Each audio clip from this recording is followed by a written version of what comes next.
poses really do work. I'm Jen Churchill, and I help women go from stuck to clarity and confidence so they can move their career forwards to where they want to be. If we're meeting for the first time, a little bit about me. I'm a devoted wife and dog mom, a corporate worker, an entrepreneur, and I volunteer at 2 amazing organisations, so I understand firsthand how hard it can be wearing all of those hats and how hard it is to take time out for yourself, and also the guilt that comes with it when you try. But don't get me wrong, I'm a busy person, but that doesn't mean that self-doubt doesn't creep up on me as well. It's one of the reasons I can serve my clients so well, because I totally get it. I put myself in my own way all the time. But I'm quick to recognise those behaviours these days and do something about them, because if anything's true, you can't be ambitious and hold yourself back and expect life to be rosy. So I learned along the way, success habits if you like, and now I love to share that stuff with other women. Stuff like the science behind why we behave the way we do, why we're our own worst critic. And along the way, I've met loads of women who are both ambitious and who are afraid to take action and have really felt stuck as a result. So one of my favourite tricks for overcoming self-doubt and giving myself a little boost of confidence is power poses. Now this has to happen right in the moment. So imagine you've got a big meeting, a presentation or interview coming up.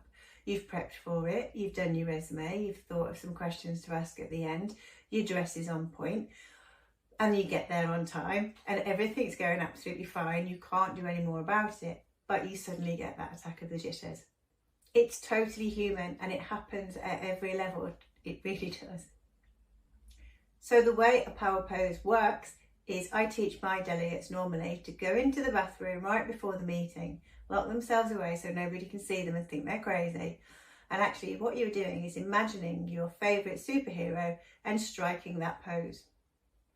The science behind that is that it gives you a rush of testosterone, which is associated to dominance. So you feel more confident immediately once you've finished this exercise. And the other side of it is it actually stops cortisol flowing through your veins quite so quickly. And that's the stuff that's causing you anxiety and your jitters. It actually calms that down. Scientists almost invariably agree that those people who take the power pose, that it uplifts their mood straight away. I can tell you that any of my delegates who've taken it away and used it subsequently absolutely love this little technique.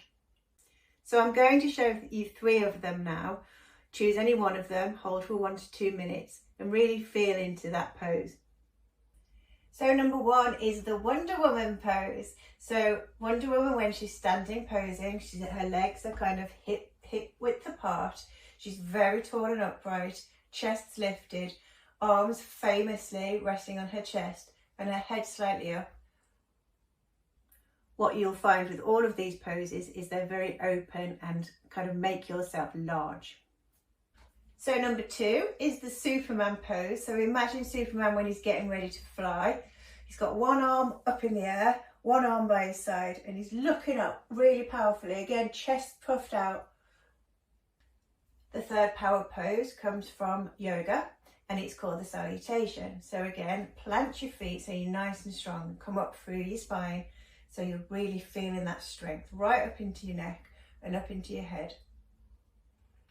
Then your arms go outstretched, palms up towards the sun as if you're greeting the sun on the morning, and face up to greet the sun in gratitude. So those are my favourite 3 poses, but now you've got to go out and face the real world. So just some very quick tips for you once you go out into the meeting to get you a head start. The overall principle here is that your body language needs to be strong and open at the same time. A bigger body posture claims physical space, so gives an air of confidence. So sit or stand very tall in your spine. Don't hunch over. And secondly, don't cross anything, arms or legs. It blocks communication in a non-verbal way. So actually it makes life very difficult to have a very open conversation. Reading body language takes less than a second for people to judge us. and we don't even know we're doing it most of the time. It's actually unconscious bias kicking in, and I know that's a technical term, I'm sorry, but that's what it is.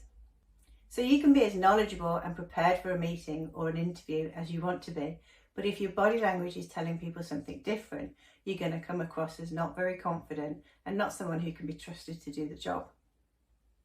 So regardless of the nerves, and I know we all have them, you need to be really conscious of your non-verbal communication. So you need to sit and stand in a confident way, and that actually will help you to feel more confident straight away anyway.